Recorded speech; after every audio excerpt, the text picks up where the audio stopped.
Hello everyone, welcome back to my channel, and hello if you're new here. My name is Ngozi and welcome to Discover Ngozi, where I post reviews, vlogs, sit down videos and uni related videos. So guys, I've missed doing these love around reviews so much, so I'm so happy that I was able to do the reunion. I had a few people asking if I was actually going to do it, and at the time I wasn't sure, but I'm glad I've been able to do it. The past reunions have been way more boring than this one was.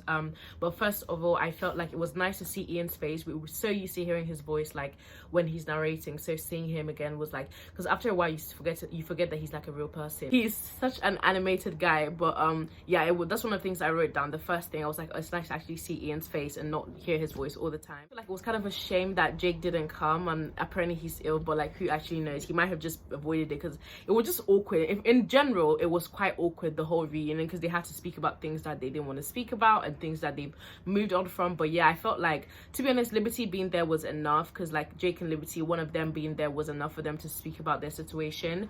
And obviously we see when they show us the times where the islanders leave for the first time after quarantining for a week, and we got to see them going to mingle like with each other's families and stuff. Finally, Kaz and Tyler are official, which I feel like it was nice.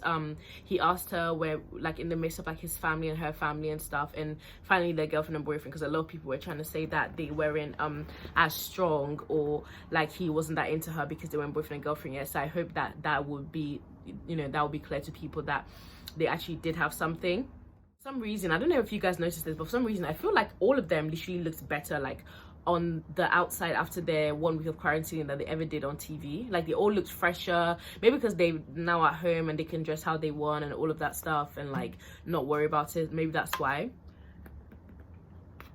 And also I love that they captured when they all first got their phones. So because for some of them it must be crazy, because like I know Teddy had like 3k followers before going in, and then now he's like on 1 million or something, or almost 1 million. So it must have been crazy when they first got their phones and like they had all those notifications. So I really like that they captured that moment when Millie saw all the memes that people made for her of playing the piano in like different locations. So yeah, I thought it was kind of like a thoughtful thing, and I thought it was cool that they captured when they all got their phones and we saw their first reactions and everything. Also, we finally see when Teddy meets Faye's parents. They're very different to how I imagined. Like they seem really sweet and they're much older than I thought. For some reason I just imagined it to be completely different, but obviously they seem quite sweet. And I didn't know she was from Devon. That's so random, but I didn't realize that she's from Devon at all. I thought they had like an accent, but maybe she's lived in like London most of her life. But yeah, they're still together. A lot of people were thinking that by now Faye and Teddy would have broken up, but they're still together. And apparently like there's rumors about them moving in and whatever, and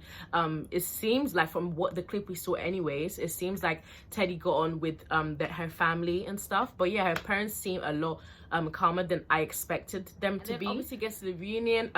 Millie and Liam are the first to go up. I really liked Millie's outfit that she wore. The suit that she wore was really nice. It was so awkward when they brought Lily on. I was just kind of like, I even felt so like cringed out just watching the whole thing, because like if I was Lily, I don't even know if I'd want to be there, because it's so awkward, like because you just seem like that homewrecker, and I don't know if it's the same, but I like that she didn't come with, you know, the same vim that she did last time, because that was enough for like the one time. If she came on today and she was still being like a type of way, she would have just looked bitter, you know. So I'm glad that that's all like in the hatch, and like she's left that in the past as well. But guys, how awkward was it when Laura asked the islanders who thinks that Millie should have taken Liam back, and everybody but Sharon said yes. Like Shannon said yes. That was so awkward, because a lot of people don't even remember Shannon, because she was there for literally 48 hours, if even that. But her saying no, I wish they kind of asked why, like her opinion about that, and like why she said that, because I know Millie didn't, like Shannon didn't even meet Millie. I think Millie and Liam were both bombshells, if I'm not wrong. But I don't think Shannon met any of them, so it must have been a bit awkward. But yeah, I wonder why she said no. That was just so awkward. But at least she was truthful about it anyways. A lot of people felt like she shouldn't have taken him back. For me, I feel like the fact that they're still, I don't know, I feel like it depends, because obviously they got over that and they became stronger. They won the show. Like, do you know what I mean? Like, I feel like it's Millie and Liam's business how they handle it, and I know a lot of people think that like Liam will probably slip up again, but you just never know, you know, like you never know who's actually gonna last or not. So when they were talking about the Lucinda, Brad and Aaron situation, can I just say Lucinda is so chaotic. She literally was just I don't know, she was just she's just really funny. And like her talking about the situation, how it went with Brad and then with Aaron, it was clear from the beginning that there was nothing ever going to be really there between her and Aaron. She kept saying it was mutual. I really doubt it was mutual. I feel like it was probably more one-sided than it was mutual. And then obviously we had Hugo come on. The Hugo edit was quite funny because literally that was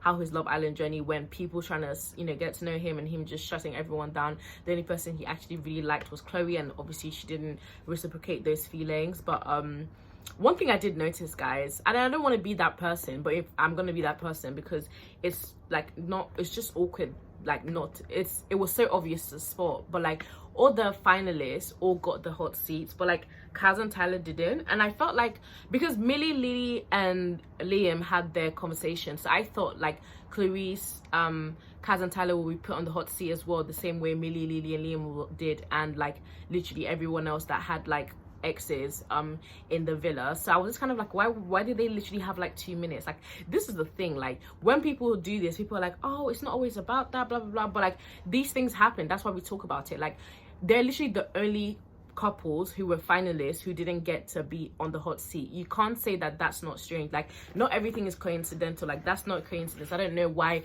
they literally got like no airtime, that kind of thing, like on in this like reunion show. Like, yeah, fair enough, we saw when Tyler asked Cass to be his girlfriend, but I just felt like because everyone else got the hot seat, even Hugo, who wasn't even a finalist, got his own moment where he spoke to all the girls that he was involved with. So I felt like the same should have done. I thought I was gonna see Kaz, Tyler, Matthew and Clarice on the hot seat, and they will speak about stuff as well. But anyways, regardless, I am happy for Kaz and Tyler that they're still going strong. I think you guys everyone just needs to give it a rest with the whole Clarice thing, honestly. Like, I actually feel bad for the girl because she's been dragged so much about this whole Kaz and Tyler situation. But I felt like it was definitely weird that they didn't get the hot seat, and I spotted that, and I was waiting for them to get on, but they didn't, and I was just like, why? Like, the only other people who didn't were the people who weren't finalists, you know? When Ian was talking about his favorite moments, I felt so bad for Rachel when they replayed the clip of her falling over. Honestly, Rachel just had the most unfortunate time in there. Like, it was actually just hilarious. But I think that was honestly one of the funniest moments as well. I'm not even gonna lie, because it was so chaotic. And also, it was so awkward. So when Faye and Teddy came on the hot seat, like, it must have been so awkward for Faye watching that back, because I don't think she's watched it back. She said she hadn't watched it back. And it must have been so awkward for her to see all of that. And also with like Teddy as well, like I don't know, like them two, good for them that they're still together, but I still don't see it lasting, I'm not gonna lie. But you know, it is what they have like people who are like their stands, people who like are for and against them. But for me, I'm just like, ugh, whatever. Like, there was a point in time where I was speaking about it a lot because it was showing like they had a lot of like airtime, but it just got to the stage now I'm just like, yeah, let them just do what they want. But yeah, guys, this reunion show, I wanted to see more stuff in terms of like, I wanted to know why Shannon said no about the Liam and Millie question. I wanted to see that conversation between Matthew, Clarice, Kaz and Tyler, like everyone else got a chance to speak about. And also, I felt like it was so well, to be fair, the other Casa Amor people, like, there would have been not enough time to like interview them and find out what's going on in their life. But it's just funny because Lily literally got so much more airtime than any other Casa Amor girl, but that's because she obviously got involved in the mix with Millie and Lily. But the reunion was good. I don't think it was bland. Like, I found it interesting for the most part. I felt like some parts were unnecessary, but what else would you guys have liked to see in the reunion? Like, what else do you wish was spoken about? What else do you think but yeah, what else would you guys have liked to see like in the reunion? Did you guys think it was awkward as well? Because I felt like it was awkward for even when Mary and Aaron were answering, and Aaron was like, oh, it wasn't really my choice. Like, it was just so awkward. But reunions are usually so awkward because like they've left the show and they've moved on. As some people, they never want to see again, and some moments they will never want to remember. So I feel like it's really awkward. But what else would you guys have liked to see? Who else would you like to have heard more of? What do you think of the way the whole thing was conducted? Did you think it should have been longer? It was an hour and a half, which is obviously a bit longer because the usual show is an hour, but I feel like an hour and a half was enough to cover everything. But for me, I would have just liked to hear more from the whole Kaz and Tyler thing, and I probably would have liked from Shannon as well, like I said. But yeah, let me know what you guys wanted to see more of. Let me know your thoughts on this review. As always, feel free to agree with me on anything or disagree with me on anything. Like always, I like to see you guys engaging in the comments, and I'll be replying to everything. I really missed doing this review, guys, and so happy to be able to have done this reunion. Also, Ready to Mingle is starting tomorrow. I'm gonna have a look at it. It's coming at 9 p.m. because when I asked for recommendations what I should review, a lot of people said like the challenge, like F-Boy Island, and some people said Ready to Mingle. So I'm gonna have a look at Ready to Mingle and see how it is, and see if it's something that I'm interested in talking about. But yeah, guys, by all means, let me know what else you guys would like me to review. Whatever is showing right now or is getting better, I would definitely be reviewing Love Island Nigeria. So just get ready for that, because I cannot wait, you guys. It's in October and I can't wait. But yeah, guys, thank you so much for watching this video. If you're new here and you haven't subscribed and you've enjoyed this video, please subscribe. It really helps me. And if you've enjoyed this video, please leave a like so I will know that you enjoyed it and I can bring you more content like this. But yeah, thank you for watching, guys, and see you guys next week. Bye.